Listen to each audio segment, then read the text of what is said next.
que vous allez tous bien. Alors on se retrouve dans une nouvelle vidéo avec les 3 derniers livres que j'ai lus.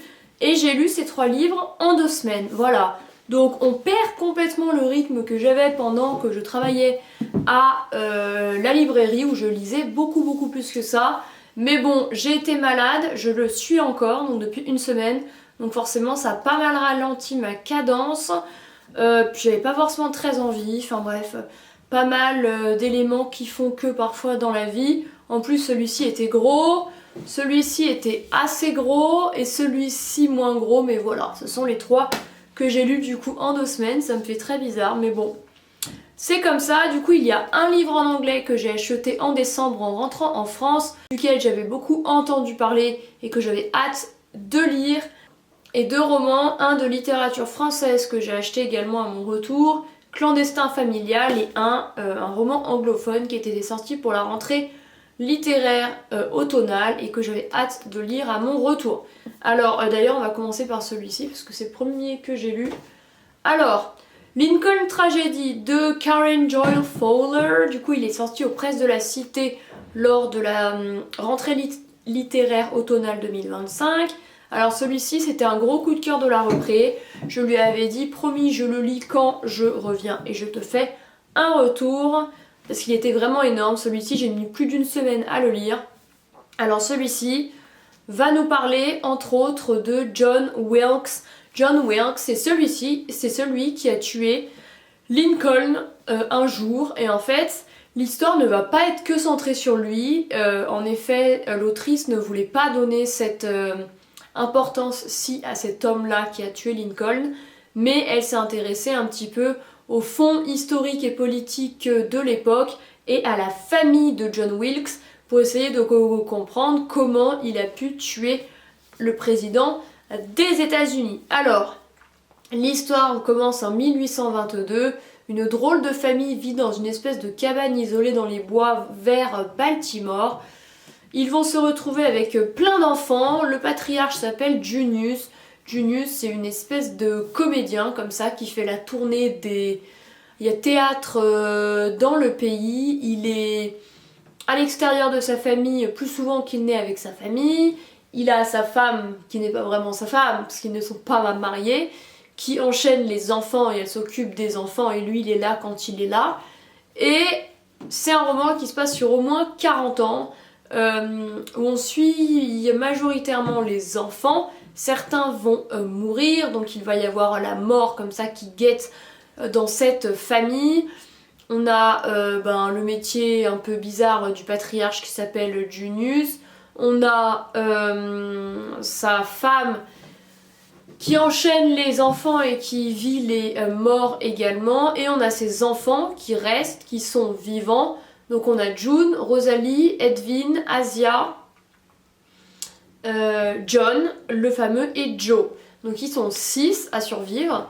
Et en fait, c'est vraiment la famille, comment elle vit au fur et à mesure que les États-Unis... au fur et à mesure que la vie avance, quoi. Et la question de l'esclavage est très présente. Il faut savoir que la famille, il y a Booth, donc eux... ont des esclaves mais qu'ils les traitent bien, machin. Ils ont une femme esclave qui elle a 2 enfants mais qui appartiennent à une autre famille et ils voudraient les racheter pour qu'ils soient libres. Junius pense que aucun homme ne devrait être... ne devrait appartenir à un autre, effectivement. Sauf que tout le monde ne pense pas comme eux, certains sont bien contents d'avoir des esclaves. Et c'est un petit peu l'ascension de Lincoln au pouvoir, qui va avoir ses propres idées, comment il va arriver président. C'est cette famille, comment elle évolue avec la pauvreté, la disette, les aléas de la vie, les hommes de la famille, donc June, je crois qu'il s'appelle June, hein. June, Edwin, John, qui veulent être comme leur père, c'est-à-dire comédiens. Rosalie, la plus vieille des sœurs, qui veut rester auprès de sa mère et qui va finir vieille fille. Asia avec son mari. Rosalie qui vit également très mal les morts de ses frères et de ses sœurs dont elle se souvient très bien parce que c'est la plus âgée. Les emménagements ici et là. À un moment, on va avoir un retournement de situation, une ancienne vie qui va arriver pour Junius, le patriarche. On va, on va voir débarquer une potentielle femme d'un enfant. Enfin bref, c'est un peu n'importe quoi.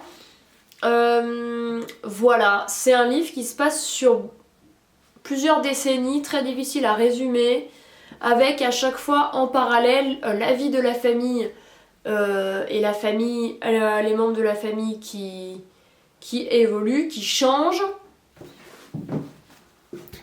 On a les membres de la famille qui évoluent, qui changent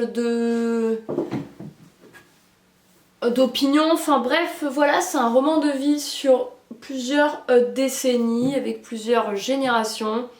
Et c'est vraiment intéressant parce qu'on a le fond, le théâtre, le père, ce père Junius, que tout le monde respecte mais qui est très violent, qui a l'alcool facile, qui se retrouve dans des situations complètement aberrantes.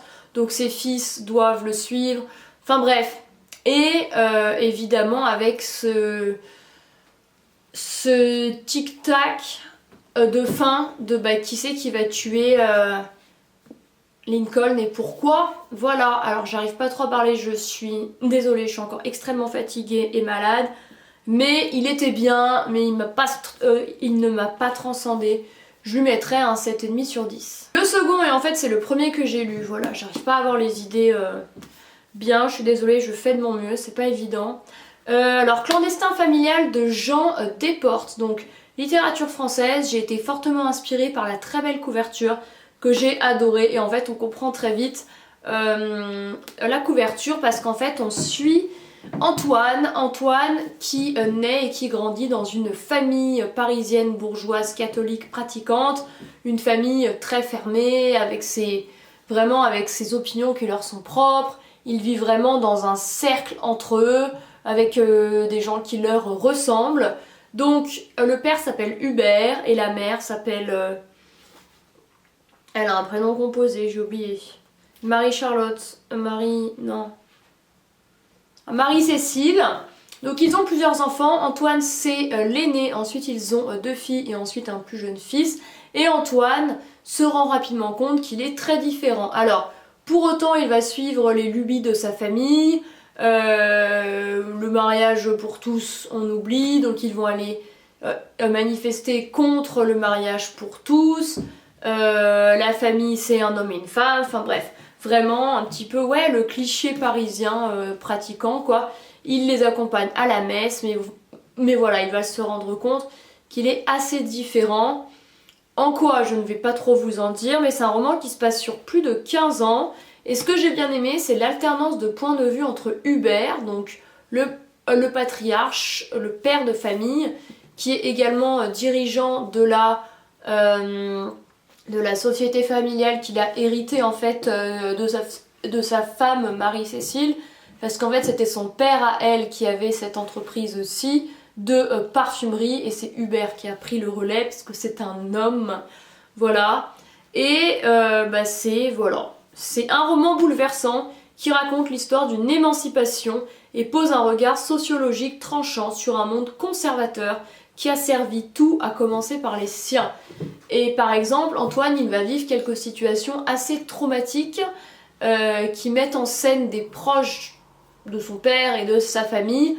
Et ce sont des choses qu'il va taire parce qu'elles ne se disent pas. Et en fait, c'est également l'hypocrisie de cette bienséance, de ces gens bien pensants extérieurement qui cachent de drôles de trucs et qui ne sont pas mieux, très clairement, que des familles qui ne sont pas pratiquantes, pas bourgeoises, mais qui pour autant ne font pas des dingueries. Donc voilà, j'ai beaucoup aimé ce roman parce que du coup cette alternance de points de vue elle donne de la dimension, elle donne de l'humanité au récit et c'est écrit de façon assez différente, donc on se rend bien compte qu'on parle de 2 personnages très différents qui viennent, Antoine est le fils d'Hubert quoi, mais pour autant c'est un homme à part entière et heureusement on fait pas des enfants pour qu'ils nous ressemblent trait pour trait et voilà il vit sa vie et il apprend à à être qui il est. J'ai beaucoup aimé ce roman, auquel je mettrais, je pense, un facile 9 sur 10. Et le dernier roman de cette vidéo, c'est Heart the Lover de Lily King. C'est le seul en anglais que j'ai de cette vidéo, je voulais vraiment le lire. Alors il est pas très épais, 245 pages, mais pour autant j'ai mis quand même un petit moment à le lire parce que c'était pile quand j'étais malade. Alors je pense effectivement que c'est une romance histoire d'amour dans ce roman qui est assez particulier. Moi très clairement je l'ai pris parce que j'avais entendu dire qu'il était super bien et parce que la couve était belle. Mais voilà, je ne savais pas forcément le genre. Si ça avait été de la fantasy, je ne l'aurais pas pris. Mais pour autant, voilà, je voulais le lire. Alors, ce livre-ci, on suit une jeune fille qui s'appelle Jordan, je crois elle s'appelle. Au début, elle est à la fac. Et en fait, elle va s'enticher d'un jeune homme qui s'appelle Yash, qui va lui présenter son pote Sam. Et en fait, elle va se mettre à avoir des relations avec les deux. Donc au début, elle est avec Yash, après Sam. Sam est religieux. Du coup, ils ne font rien, ou presque. Les deux jeunes hommes sont amoureux de deux filles, mais pour autant Jordan va rester avec un des deux, un petit peu oui non, il ne sait pas trop.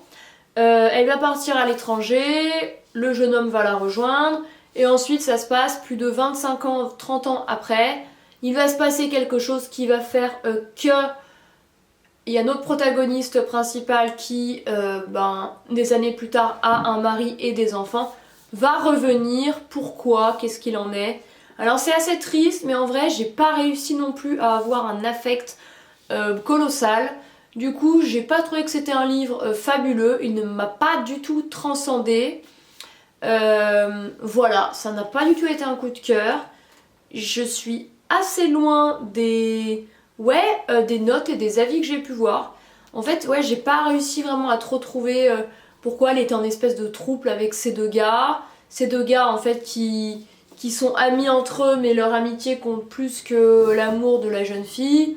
Je sais pas, la relation est bizarre. J'ai pas réussi à capter. J'ai bien aimé, mais voilà. Pour ce qui est du vocabulaire, alors comme c'est un livre en anglais, le vocabulaire sera plus difficile que par exemple les livres de Fred McFadden. Hein. Il n'y a pas photo, mais pour autant c'est pas non plus ultra compliqué, mais il y avait des mots effectivement qui me bloquaient un peu et qui n'étaient pas hyper simples. Voilà, j'ai bien aimé ce livre. Par contre, toutes les critiques incroyables qu'il y a, j'avoue que j'ai un peu du mal à comprendre comment on peut dire que c'est un masterpiece. Bah écoutez, chacun son opinion. Je ne trouve pas que ce soit un chef-d'œuvre, mais enfin bon. Voilà pour Heart the Lover de Lily King. Mais oui, voilà, c'est sur la jeunesse, se trouver. Et ça, par contre, j'ai bien aimé. Genre, notre personnage féminine principale qui essaye un petit peu de trouver ce qu'elle veut faire de sa vie, avec l'importance qu'un des jeunes hommes a encore dans sa vie. Elle l'aime, et elle peut rien faire sans lui, machin et tout. Il y a des choses auxquelles je peux me compatir, relate, mais pas tout. Donc voilà, je pense que celui-ci, je mettrai un 7 sur 10 maximum.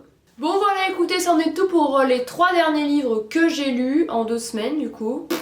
Écoutez, ça arrive, c'est comme ça. Là, cette semaine, je vais plutôt tabler sur du poche, parce que j'en ai un peu marre des gros formats. En plus, c'est lourd, c'est encombrant à se les trimballer. Donc je vais lire des poches, comme ça en plus j'en lirai plus. Et j'ai envie, donc je fais ce que je veux. Voilà, parce que la vie, ça a cet avantage-là, on lit ce qu'on veut. Voilà, merci beaucoup d'avoir regardé cette vidéo. Du coup, un livre en anglais, un livre anglophone et un livre de littérature française. Merci beaucoup d'avoir regardé cette vidéo. Et ils sont tous relativement récents parce qu'ils sont tous sortis dans les 5 derniers mois, quoi. Voilà, merci. À bientôt. Rendez-vous sur le blog et sur Instagram. Bye!